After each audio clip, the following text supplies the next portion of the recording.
Now I want to tell you why I paint, what my drive is, why I use all my life for painting.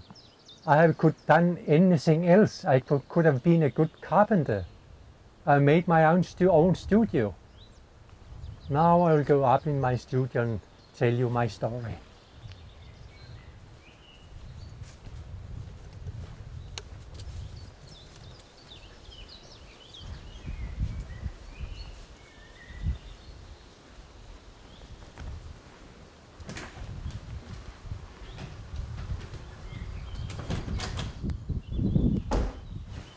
Welcome in my studio. Now I will tell my story. I am fascinated by the phenomenon of beauty. Beauty is not a special place, thing, or situation. Beauty is a state of mind.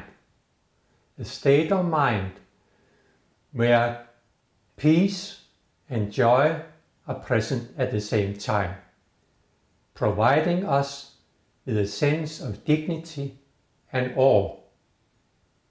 These enchanted moments of our lives, where we feel us filled up, excited by the sheer thrill of life. But of course, a special place, thing, or situation can activate what we experience as beauty, as well as it can go the other way around, where we project our inner beauty into the outer world. And whenever I experience what I identify as beauty, always the same thing happens. My vibrations rise. And to hold as high a level of vibration as possible is a great benefit for all aspects of our well-being, our health, our happiness, our ability to cope with challenges, and to find solutions to our problems and to our expansion. There are many examples about how beauty has activated our will for life. A Dutch lady imprisoned in several concentration camps during World War II had, in a miraculous way, succeeded to keep two tiny objects in her possession throughout these dreadful years. It was two pushpins, these small needles with colored heads. And when she looked, in her hopeless situation, at these tiny spots of color, they reminded her about the fact that beauty is part of our world as well as of herself. In that way, once more, her will for survival was ignited. She survived, and after the war, she told her story.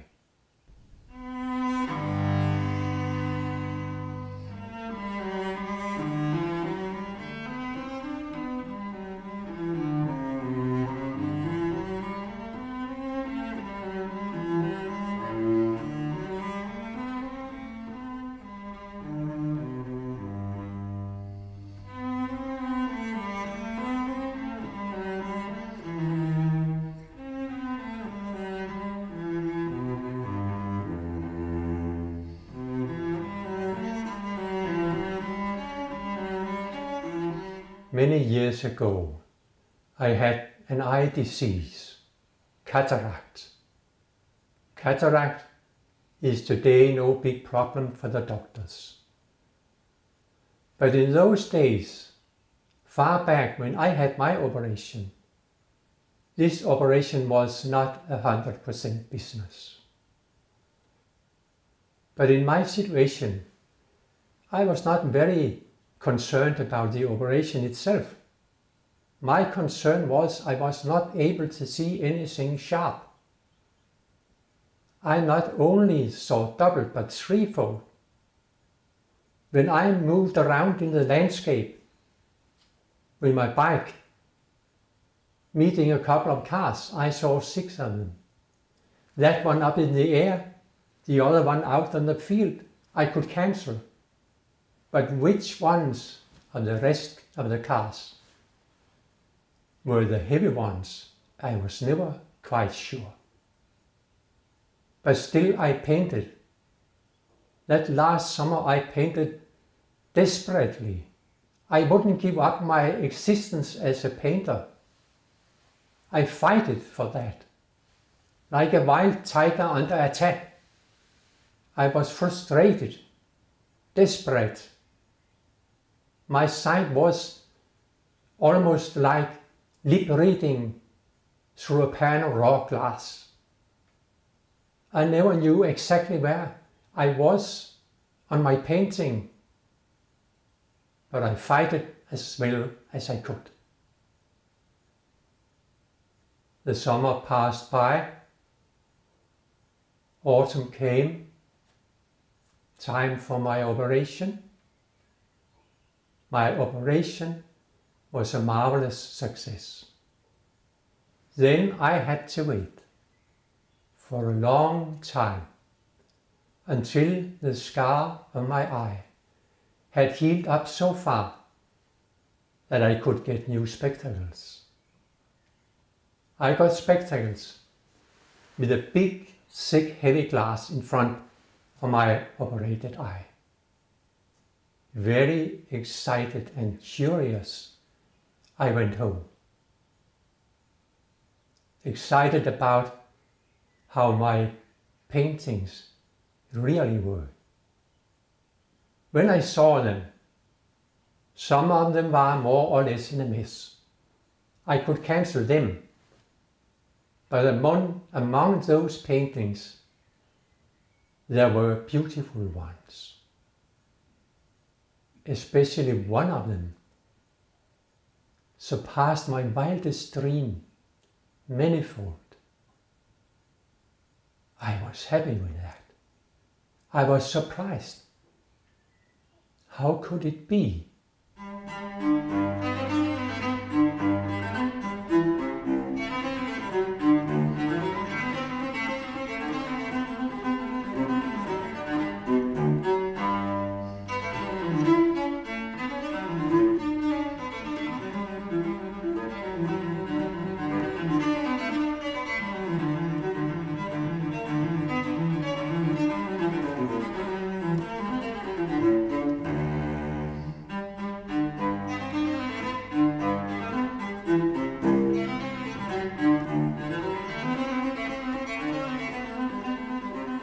Then my next exhibition came. I was alone in the gallery. A young lady came in, giving herself good time to watch my painting, one by one, dwelling here and there. Then she came to my favorite one. She stood there for a long time, watching. Then all of a sudden she turned around towards me and said with a big warm smile, "What a wonderful heart energy." Once more I was surprised. She didn't notice or mention anything about my desperation or frustration. She only saw heart energy. How could that be? Well, when I painted that painting, before I started, the first I experienced was nature touching my soul. I witnessed that. And I didn't want only to be a silent witness to this precious moment. I was the only witness there. I wanted to give voice to my soul. I wanted to be where my soul was. Giving voice to my soul through the language of color. My longing to do that was full of passion. That was my intention, to express that moment of beauty. And as I see it, this deep longing, this passionate intention to do that, built the bridge by which I was able to cross the hindrance of my foggy sight. The more passionate our intention is, the more powerful the magic will be. Our intention can hold far more magic than our action itself.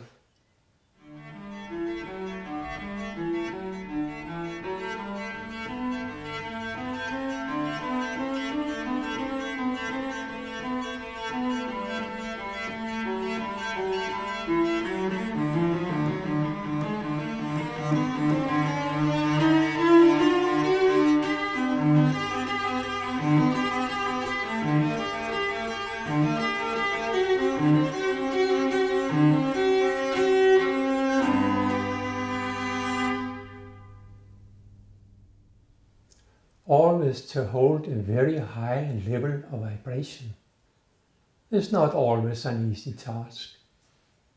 It is a discipline, and how we decide to cope with that discipline is up to us. If I should mention someone who you all know who have developed this skill of holding a high vibration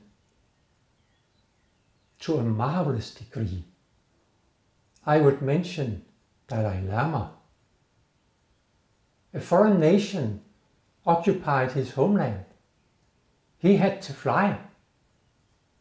But despite whatever suffering there might have been for him, as well as for the population of his land, he never allowed that same nation to occupy his mind, to occupy his peace of mind. He is still smiling the smile of his soul, radiating his soul's qualities to the whole world.